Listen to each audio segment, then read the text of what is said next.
Welcome to the Profitable NDIS Provider Podcast, where we're joined by your hosts, Tania Gomez and Bryan.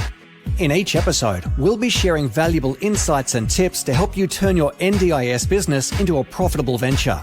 So whether you're just starting out or looking to take your business to the next level, you've come to the right place. Let's stop surviving and start thriving.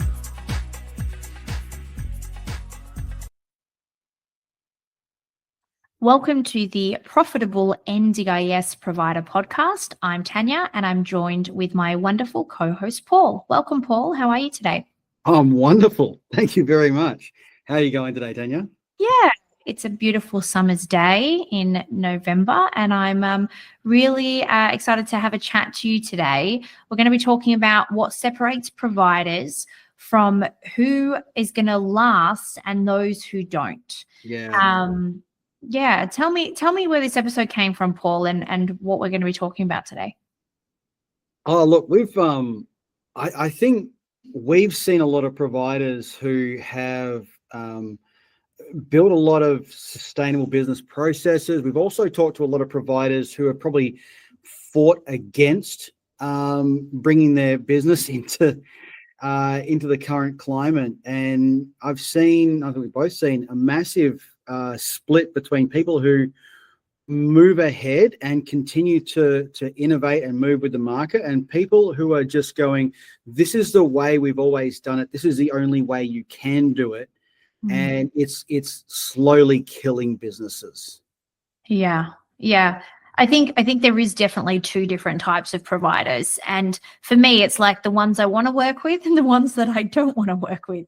But usually there's a common thread there, right? It's usually the people who do well are the ones who show up, that are giving it all, that are doing the right things, doing the prep, doing the work. And then there's ones that, can build a really good business, or not even good, build a profitable business quite quickly, but might be taking a whole lot of shortcuts. Yeah, and I think there's way too many there's way too many people that are just satisfied with getting a fast result rather than a long-term result, because we all want to see the numbers on the screen. We all want to, and on the flip side, we all want to help as many people as possible as well. This is not just a numbers thing, but there's a way to do it that you're not going to end up completely burnt out or completely stripped of like your ability to operate, or just completely done with the industry as a whole. Because there's definitely people on both sides of that coin who are in it for the wrong reason, like they're just going in and trying to strip mine the industry. And other people who are genuinely there to help, but not tackling it in the right way. Yeah. So we brainstormed 5 characteristics of sustainable providers.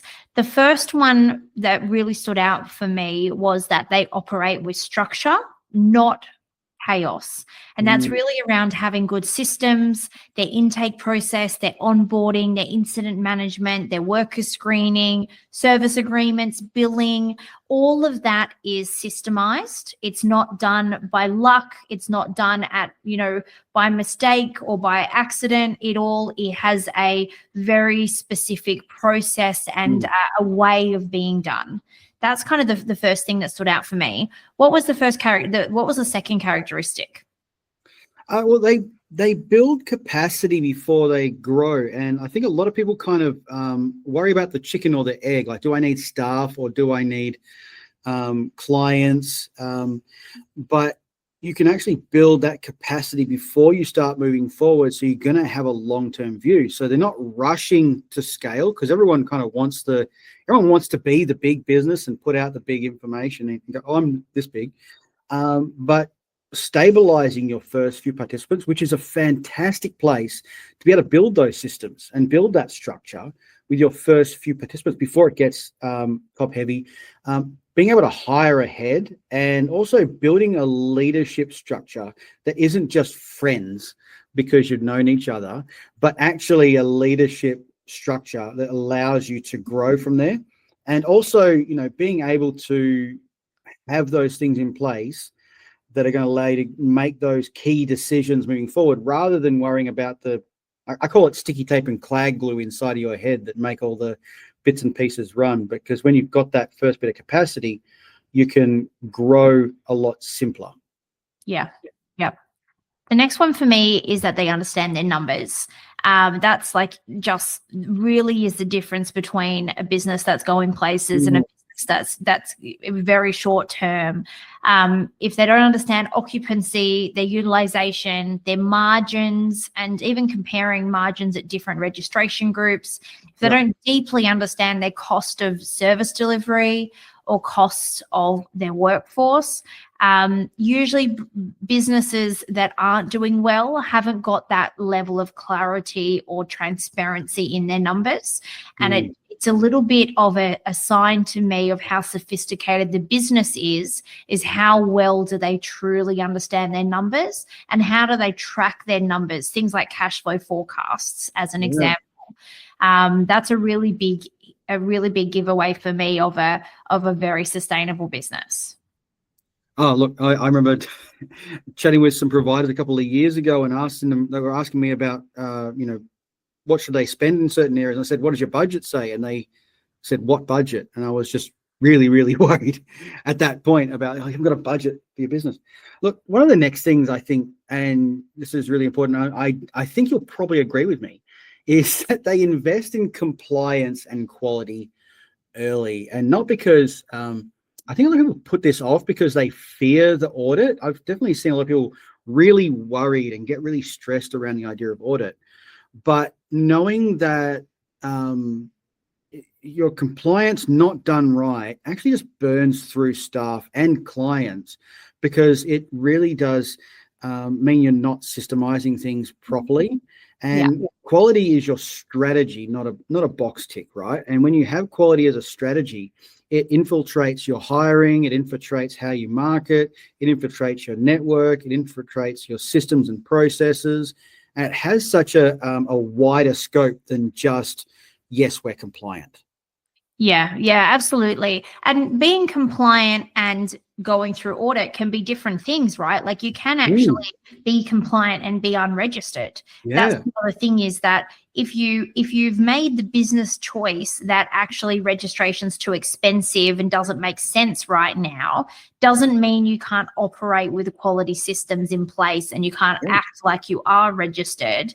And that means that whenever you decide to go down the audit pathway, you've got everything ready to go. And then you're almost there anyway. You're almost there. Yeah. Like I actually do quite often suggest that people wait before going through audit, because often that $10,000 of their first audit and, $6,000 to $10,000 every 18 months can put a lot of pressure on a business. And if they've got 3 clients in community access and a couple in gardening or cleaning, there's not enough cash flow coming in to cover that 10 grand. So maybe they've got 10 grand in savings.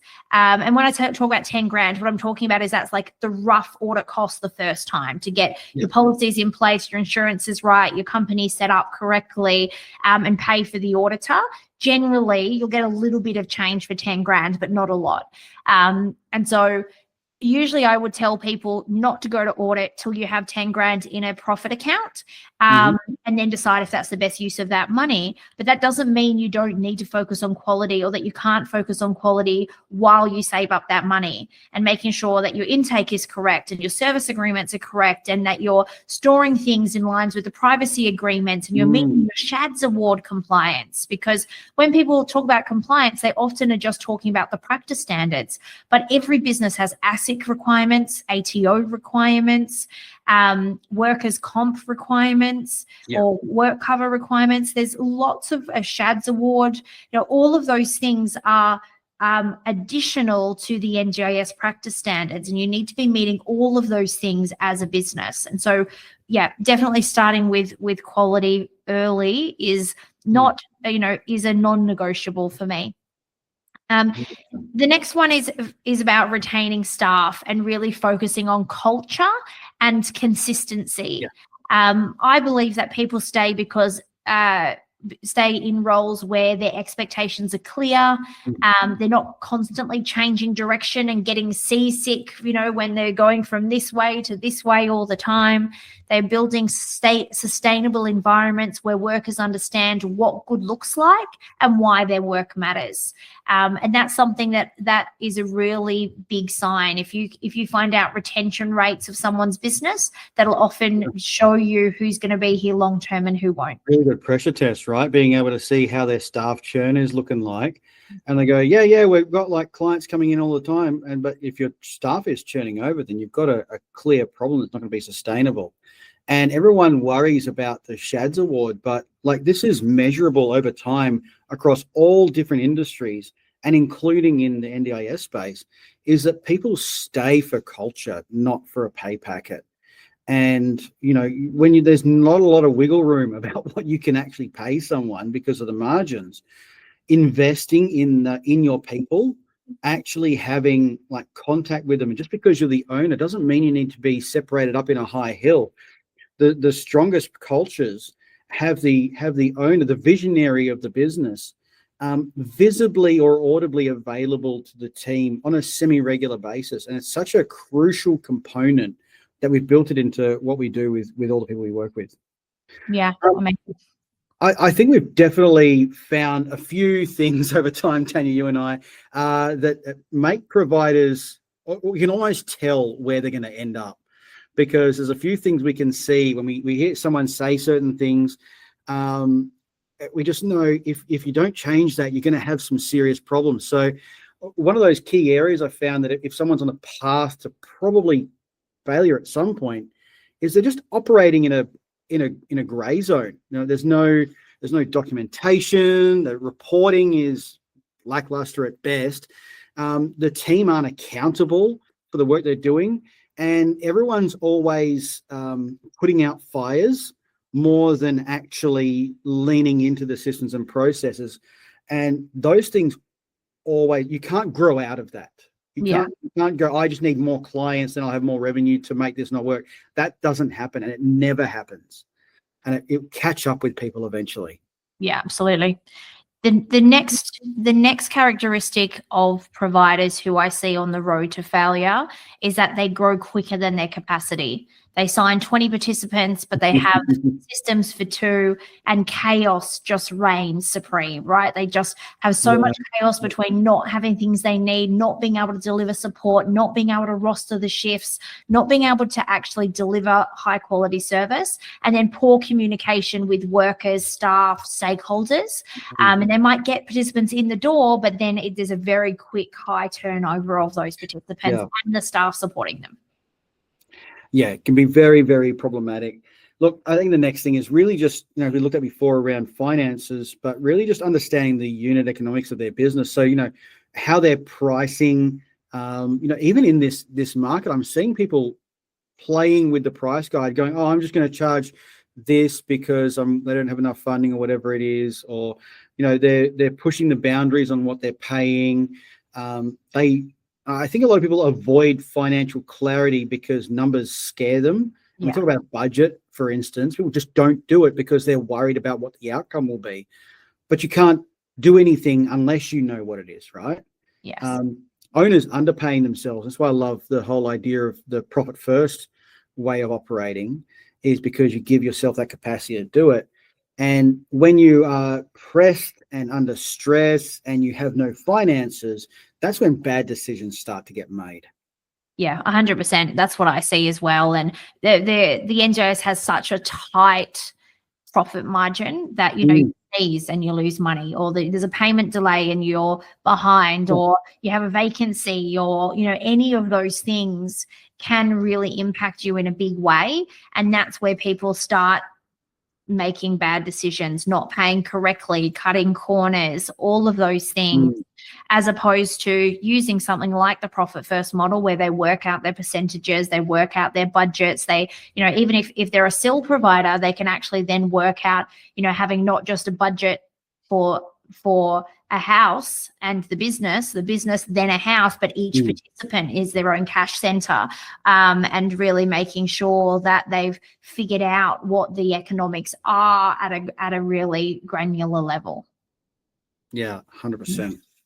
The next one that we talked about was their staffing model is really reactive. So they're hiring when they're desperate, then they accept anyone, they throw people into shifts without right training, and this destroys the quality of service, but it also really impacts their profit margins. Yeah, it is quite, I think people have seen it very much as a support workers market.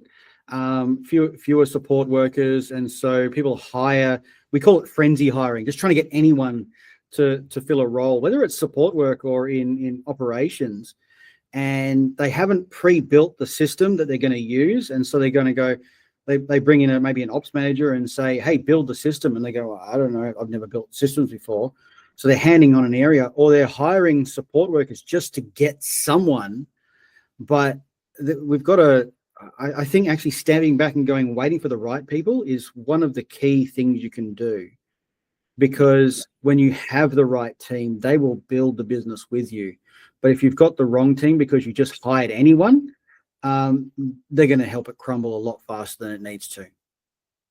Yeah. And I think that, that then really leads us into how the businesses are leading. And leadership is, people say that people are born leaders. I don't really believe that at all. I believe if someone's following you, you're a leader and you have a responsibility to learn how to lead better. And so a lot of people are inconsistent or absent or just like worried about how they come across, because I think we've definitely seen a lot of tall poppy syndrome.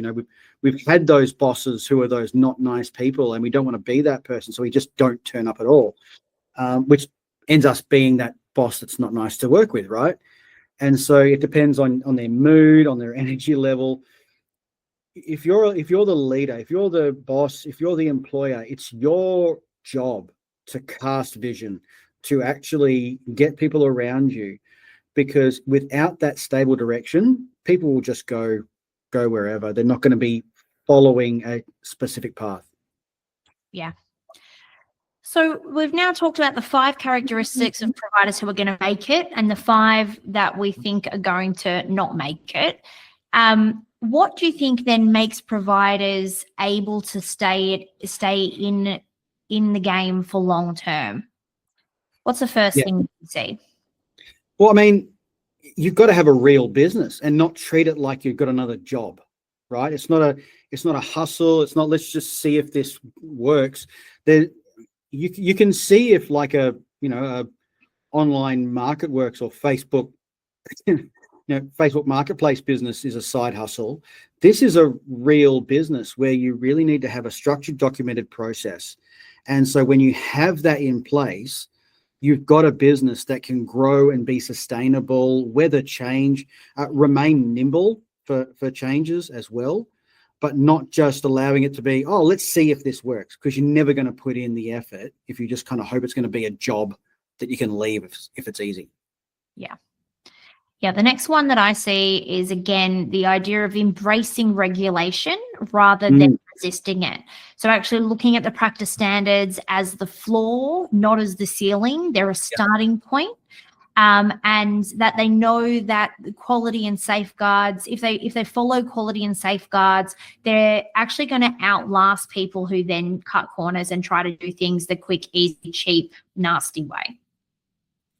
Yeah. And then I think we really need to look at this idea of culture in the business, because, it has been a bit of a dog-eat-dog kind of world, and it's not a healthy space to be.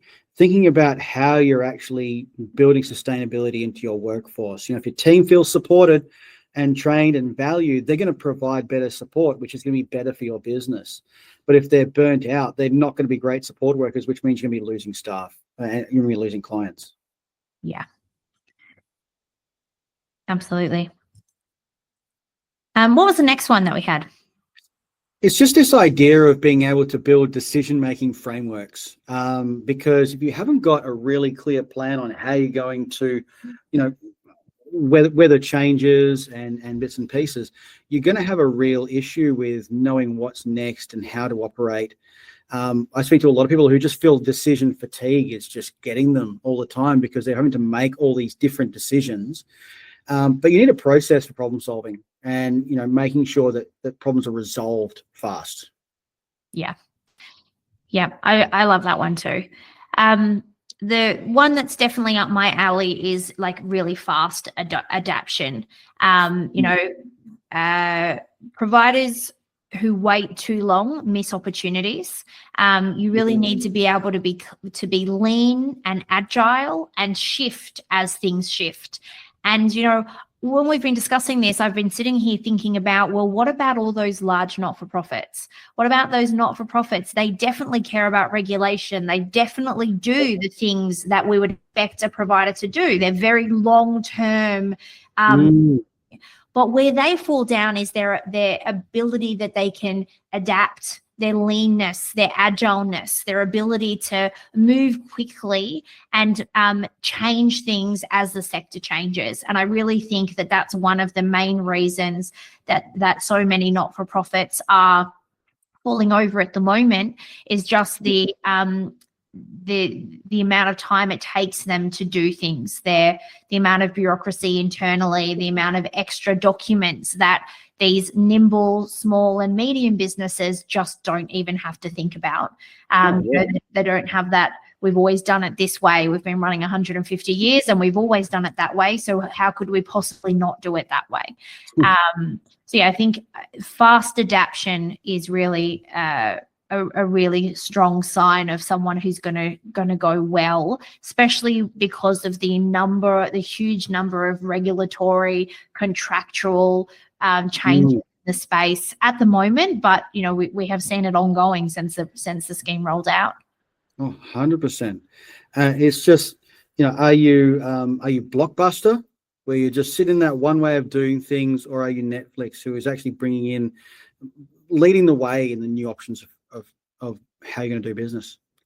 I think there's a few questions we could leave people with, and just be able to ask themselves these couple of questions where they can go, right, if this is going to help me, how can I make this work? What are the questions I need to be asking? And I think the first one is, and it might even be a question that you've asked yourself, is could my business run for a week without me? Could I take 7 days and the business will run? I think it's a really good indicator if you've got a business or a job.